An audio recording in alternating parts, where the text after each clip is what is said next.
ना sources of collecting primary data में next है आपका इंफॉर्मेशन फ्रॉम करेस्पॉन्डेंट। जब हम करेस्पॉन्डेंट से क्या करते हैं, इंफॉर्मेशन को कलेक्ट करते हैं। ये करेस्पॉन्डेंट कौन होते हैं? करेस्पॉन्डिंग एक तरह के एजेंट होते हैं। जैसे कि मान लीजिए करेस्पॉन्डेंट एक तरह के एजेंट होते हैं। जैसे कि अगर हमको रेगुलर डाटा कलेक्ट करना है, हमें हमेशा डाटा वहाँ से कलेक्ट करते रहना है, तो हम क्या करते हैं, हम वहाँ पर एक एजेंट अपना लगा देते हैं जिसको हम करेस्पॉन्डेंट भी कहते हैं। जिससे हम क्या करेंगे, डाटा कलेक्ट करते हैं और उस डाटा को हम इन्वेस्टिगेट करते हैं। इस तरह के डाटा का यूज़ कौन करता है? जैसे कि न्यूज़ वाले, ठीक है, न्यूज़पेपर वाले, ये लोग करते हैं। क्यों? क्योंकि भाई अगर मान लीजिए जौनपुर है, बॉम्बे है, लखनऊ है and different places are there, तो वो क्या करते हैं, अपना एक एजेंट लगा देते हैं। वो एजेंट अपने जुरिसडिक्शन में काम करता है और उस एरिया में जो जिस भी तरह का डाटा होता है वो कलेक्ट करके इन्वेस्टिगेटर को देता है। तो ये डाटा, ये इंफॉर्मेशन फ्रॉम इन करेस्पॉन्डेंट किस कब जरूरत होती है?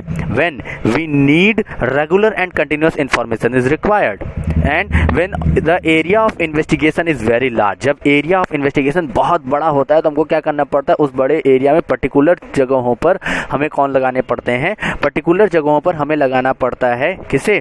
पर्टिकुलर जगहों पे हम लगाते हैं एजेंट को या करेस्पॉन्डेंट को। ना when high degree of accuracy is not required, मतलब बहुत ज़्यादा हाई डिग्री ऑफ एक्यूरेसी नहीं रिक्वायर्ड है। हाँ, एक्यूरेट थोड़ा बहुत होगा तब भी ठीक है, बस हमें इंफॉर्मेशन जो है कलेक्ट करने से मतलब होना चाहिए। तो इसलिए हम किसका यूज करते हैं, आपका information from correspondent. Next, merits of information from correspondent. Merits क्या होते हैं? जैसे कि वाइड कवरेज, हाँ, एक बार में बहुत बड़ा एरिया कवर हो जाता है। जैसे कि आज तक अगर मान लीजिए आप लेते हैं आज तक न्यूज़ चैनल को, तो वो न्यूज़ चैनल क्या करता है, all over the India and world में भी ये क्या करता है, आपका अपने न्यूज़ चैनल्स के बारे में इंफॉर्मेशन कलेक्ट करके आपको एक ही चैनल दिखाता है। कैसे? Due to correspondent. And the economy, हाँ, it is very economical in terms of money and resources. हाँ, मनी और रिसोर्सेज क्रम में ये क्या है, आपका इकोनॉमिकल होता है। And suitable for special purpose, जैसे कि एक स्पेशल पर्पस है क्या, कि हमें न्यूज़ दिखाना है पर डे, तो उसके लिए हम क्या करते हैं, ये पर्पस सुटेबल होता है जब हमें इन्वेस्टिगेशन करना हो तो, ठीक है। पर्टिकुलर जो है किसी एक पर्पस के लिए ये मेथड ज़्यादा सुटेबल माना जाता है। Now continuity, it is very useful for collecting regular information. हाँ, कंटिन्यूटी बनी रहती है क्योंकि एजेंट्स वहाँ पर अवेलेबल होते हैं और उनको जो है कंटिन्यूटी मिलती रहती है, हमें डाटा हमेशा कंटिन्यूस फॉर्म में मिलता रहता है। एंड लैक ऑफ यूनिफॉर्मिटी की कमी होती है। भाई हो सकता है कि वहाँ पर करेस्पॉन्डेंट जो है होमोजीनियस ना हो। भाई एक जगह का पर्टिकुलर एरिया का जो एजेंट है वो किसी और तरह का इन्फॉर्मेशन दे रहा हो और उसी जगह दूसरे तरह का अगर कोई एजेंट है तो वो कुछ और इन्फॉर्मेशन दे रहा हो। होमोजीनिटी का मतलब होता है सेम नहीं है। लैक्स होमोजीनिटी का मतलब सेम ना होना और होमोजीनिटी का मतलब सेम होना। एंड हेंस नॉट कंपेरेबल, इसलिए हम उसको कंपेयर नहीं कर सकते।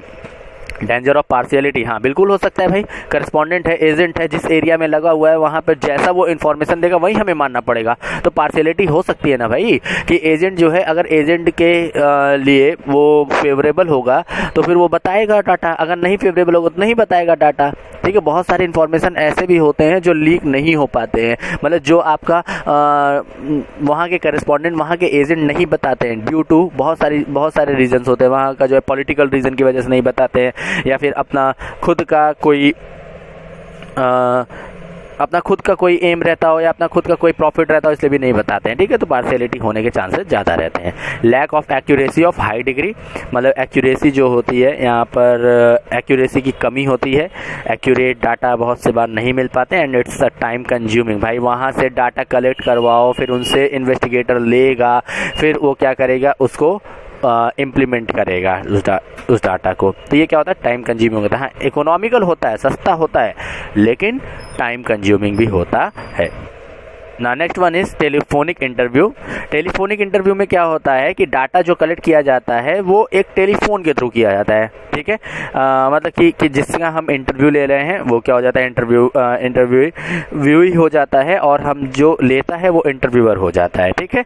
तो डाटा कलेक्ट करने के लिए हम फ़ोन करते हैं, हम पूछते हैं कि आपके घर में कितने बच्चे हैं, वो किस क्लास में पढ़ते हैं। मान लीजिए अगर फैमिली के बारे में हमें डाटा कलेक्ट करना है, नहीं तो बहुत से बार जानते हो टेलीफोनिक इंटरव्यू ऑनलाइन जो सेल करते हैं सामान वामान, उनके लिए वो लोग यूज करते हैं। टेलीफोन इंटरव्यू जो है बेटर होता है जब रिस्पोंडेंट और इलेक्टेड जो है आंसर और क्वेश्चन करने के लिए बढ़िया, मतलब कि अच्छी तरह से आंसर दे सकते हैं। चलो उन्होंने क्वेश्चन पूछा, उन्होंने आंसर दिया। बहुत से बार जो है बैंक वाले, इंश्योरेंस कंपनी वाले, सर क्या आपको इंश्योरेंस चाहिए क्या, हम ऐसा ऐसा स्कीम लेकर के आए हुए हैं। तो जिसको लेना होता है तो इंटरेस्टेड होता है तो वो क्या करता है, आंसर देता है। जो नहीं इंटरेस्टेड होता है तो वो आंसर नहीं देता है। ठीक है। Many of shows on television conduct polls with the help of telephonic interview. हाँ, पोल्स भी होते हैं, जैसे बिग बॉस में कौन जीतेगा इनको वोट करिए, सारेगामापा में कौन जीतेगा इनको वोट करिए। तो पोल्स भी किसके थ्रू होता है, इंटरव्यू, टेलीफोनिक इंटरव्यू के थ्रू होता है।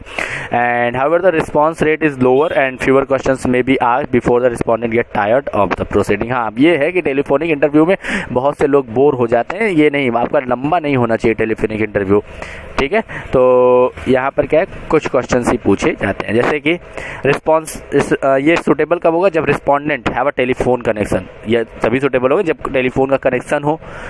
टेलीफोन ही नहीं है उसके पास, मोबाइल फ़ोन ही नहीं है, तो फिर आप कैसे ये कलेक्ट कर सकते हो data. When the data is to be collected in shorter duration. बहुत जल्दी जल्दी अगर डाटा कलेक्ट करना है तो हमारे पास क्या आता है, एक लिस्ट आया फटाक से, और उस लिस्ट में क्या करते हैं, नंबर दिया हुआ है, और उस नंबर पे कॉल कर करके हमारे पास क्वेश्चन का सेट होता है, सर ये बताइए, ये बताइए, ये बताइए। उसके बाद आंसर हमारे पास आ जाते हैं और डाटा कलेक्ट होता चला जाता है। ठीक है। तो मतलब कि हमको कहीं घूमना टहलना नहीं है, बस खाली फ़ोन मिलाओ और डाटा कलेक्ट कर लो।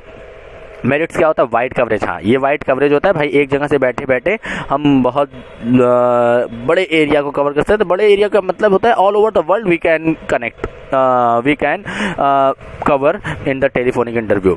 एंड द इकोनॉमिकल, सस्ता भी होता है आपका। And that is clarity doubts, मतलब कि यहाँ पर जो है आपका फ़ोन पे बात होती है तो if possible assist the respondent by clarifying the question, मतलब क्वेश्चन को क्लैरिफाई भी किया जा सकता है।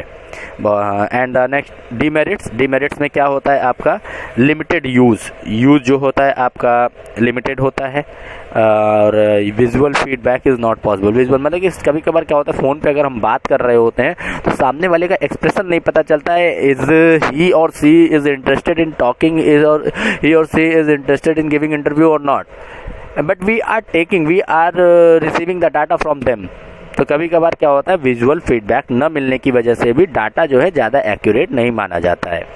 एंड नेक्स्ट मेथड जो है आपका वो क्या है, mailed questionnaire method. Under this method the investigator makes a questionnaire pertaining to the field of investigation and send it to the respondent along with covering letter to collect information from them. जैसे कभी कभी क्या होता है, एक questionnaire बनाते हैं। कभी आप जो है ना, अगर कभी कभी ऑनलाइन शॉपिंग करेंगे, या फिर जैसे कि एम आई का ही हमने एक बार ऑनलाइन फ़ोन मंगवाया था। तो मैंने कस्टमर केयर से बात किया, कस्टमर केयर ने कहा कि सर आपके पास जो है ना एक मेल जाएगा, और उस मेल में एक कुछ क्वेश्चंस रहेंगे, बस खाली आपको उसको टिक करना होगा, आप अपना फीडबैक दे दीजिएगा। फीडबैक लेने के लिए ये बड़ा सही रहता है भाई, मेल पे हमने भेज दिया, उसके बाद यस नो, बढ़िया है, वेरी गुड, गुड, बेस्ट, ये सब हमें सेलेक्ट करके बताना होता है।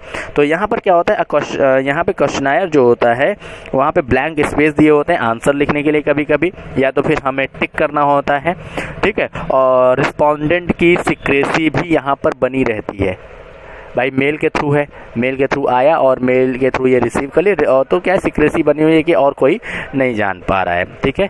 And this method is adopted by research worker and other official and non official agencies. मतलब कि बहुत सारे लोग इसका यूज करते हैं, ऑनलाइन सर्वे लेना हो या सर्वे थ्रू शॉर्ट मैसेजिंग, SMS के थ्रू सर्वे करना हो, तो उसके लिए ये मेल्ड क्वेश्चनायर मेथड ज़्यादा ईजी माना जाता है। एंड सुटेबिलिटी किस लिए है, जब हमें इन्वेस्टिगेशन बहुत बड़े एरिया में करना हो तो हम सबको मेल भेज देते हैं, एज सेम एज वही आपका क्या है, टेलीफोनिक इंटरव्यू की तरह है। वहाँ पे हम बात करते हैं, यहाँ पे बात नहीं करना होता है, हमें एक डाटा लिख करके भेज देना होता है। अब यहाँ पर एक चीज़ तो बहुत इंपॉर्टेंट है भाई, अगर हमने मेल भेज दिया तो रिस्पोंडेंट जो लिटरेट होना चाहिए ना, उसको मेल ओपन करने आना चाहिए, पढ़ने आना चाहिए। पढ़ने नहीं आता है तो फिर कैसे काम करेगा भाई, कैसे हमारा मेल्ड क्वेश्चनायर मेथड क्या यूजफुल होगा, नहीं होगा। And likely to cooperate with the investigation investigation, मतलब कि हाँ ये है कि अगर मान लीजिए हम भेजे हैं तो वो देख करके इग्नोर ना करे, मतलब इन्वेस्टिगेशन में कोऑपरेट करे। तो यहाँ पे मेरिट्स क्या है, wide coverage, economy and originality. The data are very much original because informant are directly involve the collection of data. मतलब जो इन्फॉर्मेंट है वो जिसको इन्फॉर्मेशन चाहिए, स्टैटिकल इन्वेस्टिगेटर को डायरेक्ट क्या मिल जाता है, कलेक्ट कर लेता है वो data. And free from base, मतलब यहाँ पे बेसनेस नहीं कर सकते हैं। क्यों? क्योंकि रिस्पोंडेंट खुद अपना आंसर भरता है, रिस्पोंडेंट ने आंसर भरा और उसके बाद इनको मेल कर दिया, तो यहाँ पे बेसनेस होने की कोई बात ही नहीं होती है। बेसनेस मतलब भेदभाव नहीं हो सकता है, ठीक है। मेंटेन सीक्रेसी, सीक्रेसी बनी रहती है, सीक्रेट होता है, कॉन्फिडेंशियल होता है। एंड लिमिटेड स्कोप, मतलब ये बहुत ज़्यादा, अगर लिमिटेड क्या है, जब एजुकेटेड है बंदा तब तो आप मेल करके सारे आंसर पा सकते हो, लेकिन अगर लिटरेट ही नहीं है, पढ़ा लिखा ही नहीं है, तो फिर कैसे आप पा लोगे सारे आंसर, है ना। तो लेस एक्यूरेसी एंड प्रिसिजन, मतलब यहाँ पे accuracy of data can not be testified, यहाँ पे एक्यूरेट नहीं होता है कभी कभी। क्यों? जैसे कि मान लो पापा के मोबाइल पे मेल आया, आपने क्वेश्चनर भर के भेज दिया कि हाँ बहुत अच्छा था, बहुत अच्छा था, बहुत अच्छा था, लो पापा ने तो भेजा ही नहीं, आपने भेज दिया, तो मतलब एक्यूरेसी कहाँ से रही, एक्यूरेसी तो नहीं हो सकती है ना। लैक ऑफ इंटरेस्ट, बहुत से बार क्वेश्चनर फिलअप करने में बहुत लोग इंटरेस्टेड नहीं होते, बोलते हैं अरे यार हटाओ ये सब क्या है, फालतू की चीज़ है, मैं जो है ये क्वेश्चनर नहीं भरूंगा, ठीक है। तो इम्पॉसिबल होता है कभी कभी कि हम उनसे करेक्ट कंक्लूजन पा पाएँ। बहुत सी बार क्या होता है क्वेश्चनर भरने में लोग बस खाली बिना देखे बिना पढ़े टिक करते चले गए फटाफट, और उसके बाद क्या हुआ, कोई मतलब नहीं रहता है उसका। टाइम कंज्यूमिंग होता है, भाई मेल करेंगे तो वो भरेंगे, फिर हमें भेजेंगे, अगर नहीं भेजे तो फिर से कॉल करेंगे कि भैया भेज दो, तो ये क्या है, टाइम कंज्यूमिंग होता है, ठीक है ना। क्वेश्चनर फिल्ड बाय एन्यूमरेटर मैंने बताया था, जो आपका हेल्प करते हैं इन्वेस्टिगेशन करने में। तो बहुत से बार अगर पढ़े लिखे नहीं होते हैं लोग, या पढ़े लिखे भी होते हैं, तो एन्यूमरेटर क्या करता है, एक क्वेश्चनर मतलब सेट होता है, सेट ऑफ क्वेश्चंस होते हैं, तो सेट ऑफ क्वेश्चंस को लेकर के जाता है, वहाँ पे पूछता रहता है, बोलता है बताइए ये, हाँ ठीक है अच्छा लगा, तो उसको अपने हिसाब से टिक करता है। जैसे जब पॉपुलेशन का बारी आता है ना, सेंसस का, तो एन्यूमरेटर आते हैं, वो क्वेश्चनर भरते हैं, बोलते हैं कि घर में कितना लोग है, और जो है कितना मेल है कितना फीमेल है घर में, बच्चा कितना है घर में, है ना, और जो है घर एज क्या है सबकी, मैरिड है कि अनमैरिड है, डेट ऑफ बर्थ बताओ, फिर उसके बाद टीवी है कि नहीं है घर में, फ्रिज है कि नहीं है घर में, एसी है कि नहीं है घर में, गाड़ी है कि नहीं है घर में, पक्का घर है कि कच्चा घर है। Different type of questions they are asking from the respondent, and when respondent are giving answer then they are filling the questioner, मतलब क्वेश्चनर वो क्या करते हैं, फिल करते हैं। And questioner should be simple, अच्छा सॉरी यहाँ पे आना, and the enumerator assists the informant to understand the true nature of question and fills up the schedule himself to avoid vague and ambiguous replies। बहुत से बार जानते हो कि questionnaire भरने में लोग गंदी गालियाँ लिख करके भेज देते हैं, ऐसा कुछ लिख के भेजते हैं तो जो एक्सेप्टेबल नहीं होता है।